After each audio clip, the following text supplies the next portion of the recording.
as the Knicks blow a 17-point lead. First of all, what was your reaction to how that game ended?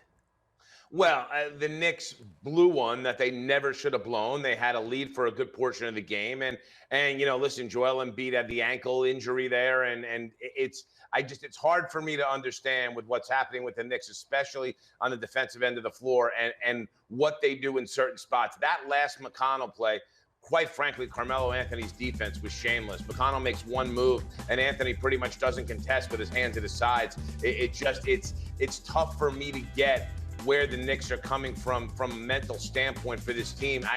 They lack a lot of mental toughness, and with all the tumult and the chaos around them, there needs to be a little bit of better focus out of their leader, Carmelo Anthony, and we're just not seeing that. And, it's funny, I've defended Anthony for a very long time, Michael, in terms of saying, hey, he gets a bad rap for the ball stopper narrative and all that stuff. The reality is one of the reasons that Derrick Rose isn't able to lead this team on the court, forget about the off-the-court stuff for a minute, but on the court as well as he possibly can, is because Carmelo Anthony doesn't allow him to. And I think we saw a lot of that last night, especially in a night where Rose is on fire. And to me right now, the biggest problem with the Knicks isn't necessarily Derrick Rose and those issues. It's Jeff Hornacek's over-deference to Carmelo Anthony and lack of willingness to challenge him. And I think something's going to have to be done here if the Knicks are going to turn this season around. Otherwise, we're looking at another lost season at Madison Square Garden. And this is going to be a particularly disappointing one because there was a lot of expectations for this team coming into the season. Yeah, but Geltzeiler, when Derrick Rose does step up in big situations and put points on the board, the team's 1-5 this season. What do you think in terms of what happened on Monday and how that played out, and then how he's played on the court? What's his future with the Knicks?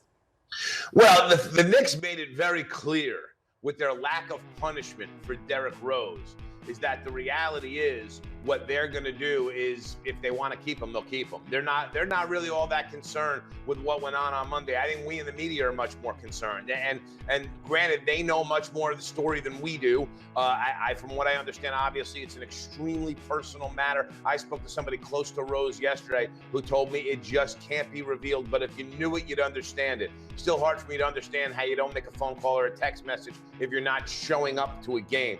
But with all that said, you look at Rose here, he wants a max deal.